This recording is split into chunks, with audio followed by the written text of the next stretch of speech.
Tá, que o Darth Vader é o vilão mais icônico da cultura pop, todo mundo já tá careca de saber. Mas aí eu te pergunto, você sabe como foi o primeiro ano de Anakin Skywalker como Darth Vader? Quais foram os desafios que ele teve depois dessa transformação física? Como foi realmente ser treinado pelo Palpatine e ter esse contato mais próximo com o Sith? Pois é, vem comigo porque a gente vai falar sobre tudo isso hoje. E claro, se quiser ficar por dentro de mais curiosidades de Star Wars, se inscreve no canal para não perder os próximos vídeos. Quando o Darth Vader passou a caminhar pelos corredores de Star Destroyers imperiais, a galáxia enxergou apenas a superfície, uma figura imponente, silenciosa e que colocava medo nos corações de todos que cruzavam seu caminho. Mas o que ninguém via era o verdadeiro inferno que existia por trás daquele capacete. O nascimento do Darth Vader não foi um momento de triunfo, muito pelo contrário, foi um despertar brutal para uma existência marcada por dor constante, limitações físicas e uma mente em guerra consigo mesmo. Quem é inscrito aqui do canal já faz um tempo sabe que o Darth Vader sofria 24 horas por dia. E nos raros momentos que ele tinha paz é quando ele estava em seus banhos de Bacta meditando. O coitado não conseguia nem comer direito e nem dormir. Então esse primeiro ano da vida do Anakin após ter se tornado o Darth Vader foi realmente um inferno. E infelizmente isso era apenas o começo. Logo após os eventos da Batalha de Mustafar, Anakin Skywalker abriu os olhos para um corpo que já não reconhecia. Seus membros tinham sido substituídos por próteses conectadas diretamente a seus nervos danificados. Cada movimento dele exigia uma concentração absoluta, já que nada para ele era natural. E dentro do seu traje nada era automático também. A gente já falou em outros vídeos que a tecnologia usada na armadura do Darth Vader já era antiquada naquela época. Isso foi feito de propósito pelo Palpatine para deixar o Vader propositalmente mais fraco e submisso a ele, para que ele não tivesse uma vantagem quando ele quisesse trair o seu mestre, né? Já que o Palpatine sabia tanto da regra de 2, então ele se precaveu colocando o Anakin nesse traje obsoleto. Mas essa armadura que mantinha ele vivo também o torturava. E isso, ironicamente, acabou sendo também benéfico para o Darth Vader, porque toda essa dor, esse sofrimento, é o que alimentava a sua raiva e o seu ódio no lado sombrio. Então, apesar dele sofrer bastante simplesmente por existir, ele também ficava mais poderoso por causa disso. Sistemas artificiais controlavam sua respiração, regulavam seus batimentos cardíacos e impediam que seus pulmões colapsassem. O som mecânico de sua respiração não era apenas icônico, mas sim um lembrete constante de que ele jamais voltaria a respirar por conta própria. Já as queimaduras sofridas em Mustafar não haviam apenas destruído a sua aparência. Seus olhos estavam severamente danificados e incapazes de lidar com a luz direta, e seus ouvidos haviam sido comprometidos a tal ponto que o capacete precisava transmitir o som diretamente para o seu cérebro. Mesmo assim, o sistema não era lá essas coisas. Os ruídos se misturavam, ecos surgiam do nada e pequenos sons podiam se transformar em tormentos constantes. E o silêncio absoluto?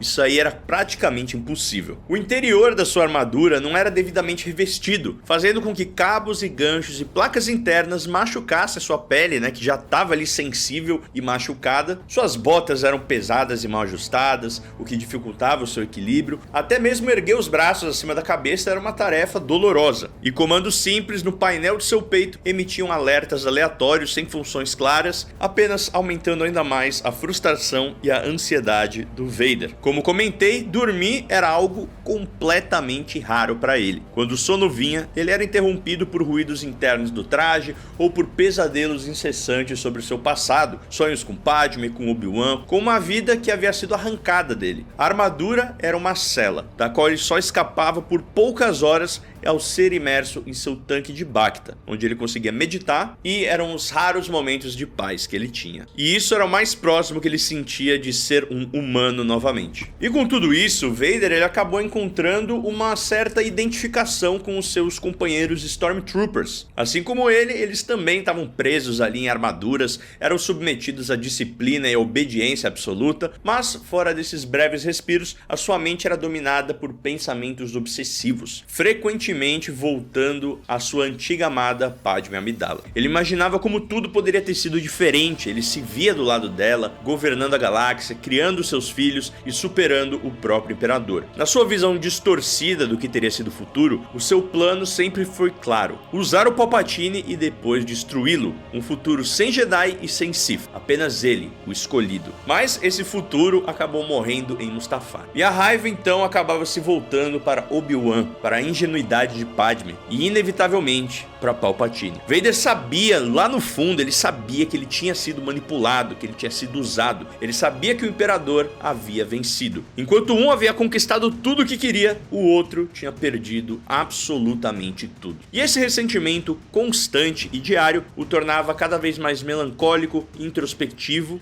e perigoso. Cada pensamento negativo alimentava o lado sombrio, aprofundando ainda mais a sua queda. Seu único alívio vinha da caça aos Jedi sobreviventes da Ordem 66, o que acabou se tornando a sua obsessão. No entanto, os primeiros confrontos foram um tanto quanto humilhantes. Ele ainda estava num corpo que ele não compreendia, que ele não dominava, e Vader percebeu que sua antiga forma de lutar já não funcionava mais. Em seus primeiros duelos, um cavaleiro Jedi qualquer conseguiu atingi-lo, e aquilo foi algo perturbador, algo que deixou ele envergonhado. Até então, apenas Obi-Wan e Dukan haviam sido capazes de fazer isso. Mas a resposta de Vader foi a adaptação. Ele acabou reformulando completamente o seu estilo de combate, incorporou técnicas que exigiam menos mobilidade, mas mantinham uma força física muito poderosa. Ele ajustou seus movimentos à armadura, fortaleceu suas próteses e modificou seus próprios sistemas para torná-los mais eficientes. Vale lembrar que o Anakin sempre foi um cara muito eficiente nessa parte de mecânica, e isso acabou ajudando ele nesse momento. Aos poucos, ele passou a dominar esse novo corpo. Onde antes havia hesitação, agora existia uma brutalidade calculada. Com o passar dos meses, ele deixou de agir nas sombras e Palpatine decidiu que a galáxia precisava conhecer seu novo executor. Quando Vader finalmente se apresentou publicamente, o impacto foi imediato. A sua presença silenciava salas inteiras. Oficiais imperiais tremiam em suas botas e soldados o respeitavam sem questionar. Não era apenas sobre sua força física, mas sim esse terror psicológico, essa presença sombria dele. Vader nem precisava falar, o medo fazia o trabalho por ele. E uma das campanhas mais significativas desse período, o Vader foi enviado para Kashyyyk, a terra natal dos Wookiees. Lá, sobreviventes Jedi protegiam os Wookiees de uma invasão imperial. Um a um, eles caíram, até que um mestre Jedi ousou enfrentá-lo de frente. O combate foi intenso, o Vader foi ferido, mas, ao invés de recuar, ele se entregou completamente ao lado sombrio, abandonou seu sabre de luz e destruiu o Jedi apenas com a força. Naquele momento, algo dentro dele se consolidou. A armadura deixou de ser um fardo, de ser uma prisão, e se tornou finalmente uma extensão da sua vontade. Os Jedi deixaram de ser ameaças